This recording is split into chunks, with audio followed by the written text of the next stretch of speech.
Do you want to know what's problem arises due to taking 0 and negative as the base of logarithmic function as well as exponential function? Then you are at correct place.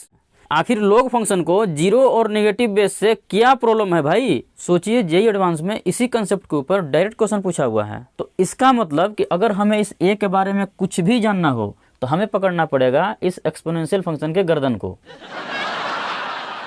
भाई मैं real output यहाँ पर generate नहीं कर सकता हूँ, इसलिए मुझे माफ़ करें।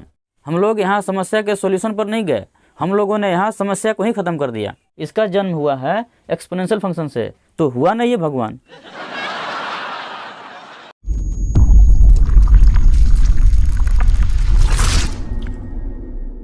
Hello dear students, this is PRJ Kamlesh. Thumbnail में आपने देख ही लिया होगा कि आज के इस लेक्चर में हम लोग क्या पढ़ने वाले हैं। जेई एडवांस 2014 में एक लिमिट का क्वेश्चन आया हुआ था। उस क्वेश्चन में सेम यही कंसेप्ट यूज होता है। आप इस क्वेश्चन को मेरे पीछे भी देख सकते हैं।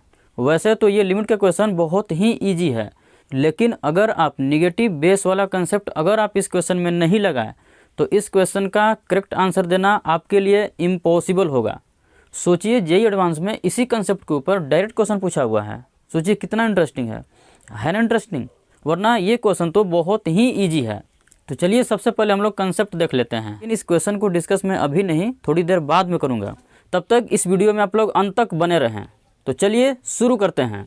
अगर आप मेरी पिछली वीडियो को वॉच करके आए हैं तो आपको बहुत अच्छे से पता होगा कि आखिर लॉग फंक्शन डिफाइंड कब होता है। तो अगर मैं इस कंसेप्ट का रिप्ले दूं तो मैं ये कहूँगा कि लॉग के डिफाइंड होने का जो कंडीशन है वो ये है कि जो लॉग के पास वाले जो दोनों नंबर हैं वे पॉजिटिव होने चाहिए। बस बेस में एक और कंडीशन ये है कि बेस 1 नहीं होना चाहिए। यहाँ पर देख सकते हैं कि बेस पॉजिटिव होना चाहिए। But what about base 0 and negative number? हम लोग लॉग के बेस में 0 और नेगेटिव वैल्यू को इंटरटेन क्यों नहीं करते हैं? आखिर लॉग फंक्शन को 0 और नेगेटिव बेस से क्या प्रॉब्लम है भाई? तो अगर आप इसका जवाब इस लॉग से लेने जाएंगे तो लॉग आपके सामने हाथ खड़े कर देगा और बोलेगा कि भाई मुझे खुद पता नहीं है कि इस ए का क्या क्या पॉसिबल वैल्यू संभव है, तो मैं आपको कैसे बताऊं? तो फिर कौन बताएगा? क्या भगवान जी बताएंगे? लिटरली भगवान जी बताएंगे। लेकिन इस लॉग के लिए भगवान कौन है ये तो पता करो। तो मैं आपको क्लियर कर दूं कि इस लॉग फंक्शन का भगवान ये है एक्सपोनेंशियल फंक्शन। क्योंकि लॉग एक प्राइमरी फंक्शन नहीं है, ये एक सेकेंडरी फंक्शन है। इसका जन्म हुआ है एक्सपोनेंशियल फंक्शन से, तो हुआ नहीं है भगवान। तो इसका मतलब कि अगर हमें इस ए के बारे में कुछ भी जानना हो तो हमें पकड़ना पड़ेगा इस एक्सपोनेंशियल फंक्शन के गर्दन को। इसका मतलब हम लोग कह सकते हैं कि जो यहाँ पर ए, एन और एक्स है वो बिल्कुल वही है जो यहाँ पर ए, एन और एक्स है। इसका मतलब जो भी हम लोग इस ए के बारे में कमेंट करेंगे वो बिल्कुल एप्लीकेबल होगा इस ए के बारे में भी। तो चलिए हम लोग अब यहाँ से पता करने का प्रयास करते हैं कि आखिर यहाँ पर बेस में निगेटिव और 0 पॉसिबल क्यों नहीं है। तो यहाँ पर मैं आपको बता दूं कि इस एक्सपोनेंशियल फंक्शन के इनपुट में a और x है, मतलब ये इनपुट के रूप में a और x ले रहा है और हमें आउटपुट में n दे रहा है। तो यहाँ पर इस a को एक्सेप्ट करने या रिजेक्ट करने का जो रूल है, सबसे पहले आप उस रूल को समझ लीजिए। हम लोग उसी बेस को यहाँ पर एक्सेप्ट करते हैं जब हम लोग इस बेस का कुछ भी पावर करें तो हमें आउटपुट के रूप में रियल आउटपुट मिले। जब a और x के किसी भी वैल्यू पर अगर हमें रियल आउटपुट नहीं मिलेगा तो हम लोग उस बेस को एक्सेप्ट नहीं करेंगे। मैं उम्मीद करता हूं कि आप मेरी बात को समझ रहे होंगे। लेकिन यहाँ पर मोस्टली स्टूडेंट इस कन्फ्यूजन में रहते हैं कि उनको पता ही नहीं होता है कि वे कौन कौन से आउटपुट हैं जिन्हें हम लोग रियल नहीं मानते हैं। तो चलिए जल्दी से मैं आपको बता दूँ कि वे कौन से आउटपुट हैं जिन्हें हम लोग रियल नहीं मानते हैं।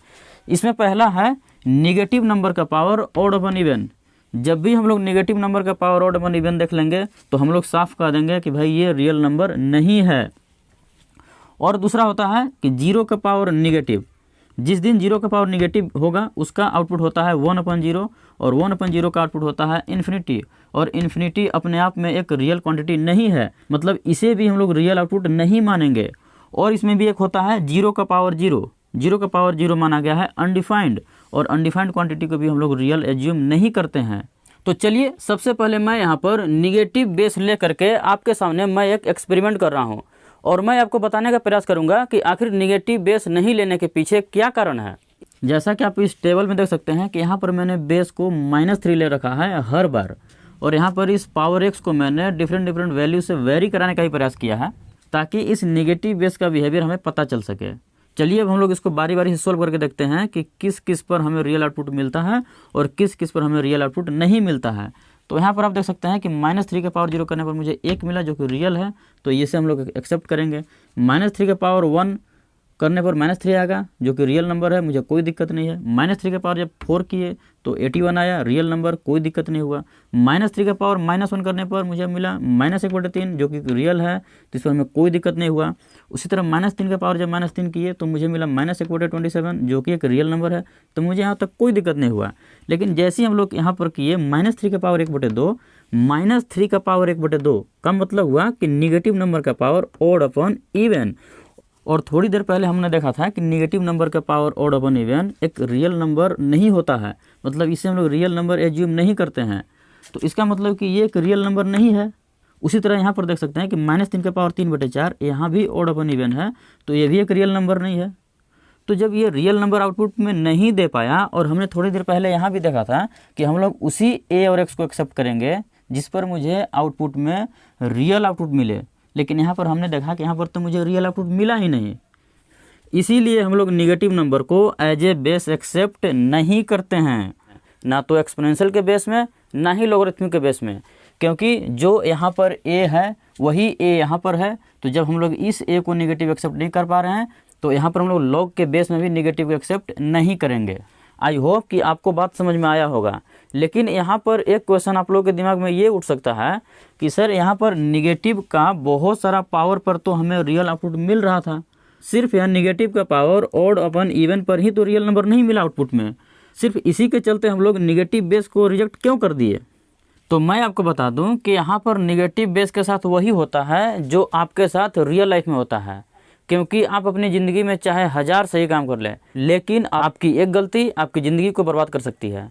और वही सेम सिचुएशन हुआ इस निगेटिव बेस के साथ, क्योंकि ये बेचारा बहुत सारे पावर पर तो रियल आउटपुट दे रहा था, लेकिन सिर्फ और सिर्फ ये ऑड अपॉन इवन पावर पर रियल आउटपुट नहीं दे सका, और यही इसके लिए खतरा बन गया। और यही रीज़न रहा कि हम लोग निगेटिव नंबर को एज ए बेस भी एक्सेप्ट नहीं किए।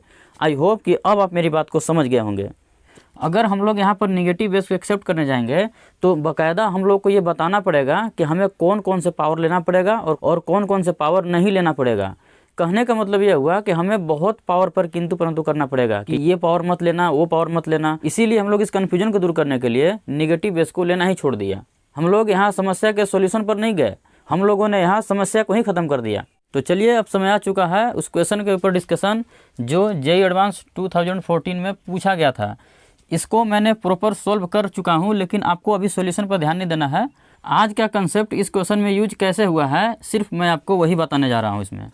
तो इस क्वेश्चन में पूछा जाता है कि largest value of non negative integer A. यहाँ पर जो वेरिएबल आप ए देख रहे हैं इसका हमें लार्जेस्ट वैल्यू बताना था।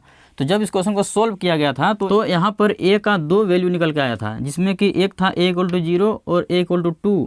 चूँकि यहाँ पर लार्जेस्ट वैल्यू पूछा था ए का, तो मैक्सिमम स्टूडेंट यहाँ पर a = 2 यानी कि ऑप्शन नंबर ये वाला मार के आए थे, जो कि सरासर ये रॉन्ग है। तो यहाँ पर यही बातें समझने वाली है कि आखिर a = 2 जो कि यहाँ पर लार्जेस्ट दिख रहा है, आखिर ये करेक्ट आंसर क्यों नहीं है।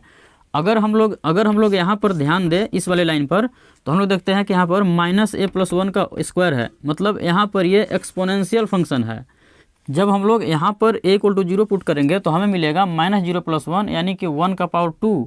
तो यहाँ पर देख सकते हैं कि ये एक एक्सपोनेंशियल फंक्शन है जिसका बेस पॉजिटिव है, तो यहाँ पर समय कोई दिक्कत नहीं हुआ। लेकिन जब हम लोग a = 2 इसमें पुट करेंगे तो हमें मिलेगा -2+1 का स्क्वायर यानी कि -1 का स्क्वायर। और यहाँ पर देख सकते हैं कि ये एक एक्सपोनेंशियल फंक्शन है जिसका बेस निगेटिव हो गया। और हम लोग यही कंसेप्ट अभी डिस्कस कर रहे थे कि एक्सपोनेंशियल फंक्शन हो या लॉग फंक्शन हो, बेस निगेटिव हम लोग एक्सेप्ट नहीं करते हैं। यही रीज़न है कि हम लोग a = 2 यहाँ पर नहीं ले सकते हैं, तो हमें इसको डिसगार्ड करना पड़ा, रिजेक्ट करना पड़ा। उसका मतलब कि largest possible value of a होगा a = 0, और यहाँ पर c इसका राइट आंसर होगा। अब मुझे ऐसा लग रहा है कि ये कंसेप्ट आपके दिमाग में छप गया होगा कि हम लोग निगेटिव बेस एक्सेप्ट नहीं करते हैं। चलिए अब हम जल्दी से बात कर लेते हैं बेस 0 पर कि 0 पर आखिर क्या दिक्कत आती है।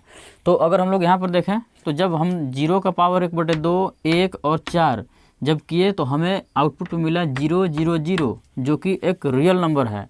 तो हमें यहाँ तक तो कोई दिक्कत नहीं हुआ, लेकिन जिस दिन हम 0 का पावर अगर 0 करेंगे तो हमें आउटपुट में मिला अनडिफाइंड क्वांटिटी जो कि रियल नंबर में काउंट होता ही नहीं है, क्योंकि हमने यही तो देखा हुआ था कि 0 का पावर 0 अनडिफाइंड होता है। और फिर अगर हम लोग बात करें नेगेटिव नंबर पावर की, तो 0 का पावर अगर -1 करेंगे तो हमें मिलेगा आउटपुट में 1/0, इसका वैल्यू हुआ इन्फिनिटी। और इन्फिनिटी भी हम लोग देख सकते हैं कि यहाँ पर रियल नंबर में काउंट होता ही नहीं है। इसका मतलब हम लोग कह सकते हैं कि बेस 0 पॉजिटिव पावर पर तो रियल आउटपुट दे रहा है, लेकिन ये पावर 0 और पावर निगेटिव पर रियल आउटपुट नहीं दे पा रहा है। इसका मतलब हम लोग ये कह सकते हैं कि एक्सपोनेंशियल फंक्शन का जब बेस 0 हो और अगर उसका पावर हम लोग 0 और निगेटिव कर दें तो वहाँ पर एक्सपोनेंशियल फंक्शन रो देता है और कहता है कि भाई मैं रियल आउटपुट यहाँ पर जनरेट नहीं कर सकता हूँ, इसलिए मुझे माफ़ करें। तो जब यहाँ पर एक्सपोनेंशियल फंक्शन बेस 0 पर रो देता है तो हम लोग 0 को उसी तरह रिजेक्ट कर देते हैं जिस तरह हम लोग बेस 1 को रिजेक्ट कर दिए थे। आई गेस कि आपको मेरी यहाँ तक सारी बातें समझ में आ गई होगी। तो स्टूडेंट्स, कैसा लगा आपको आज का मेरा लेक्चर?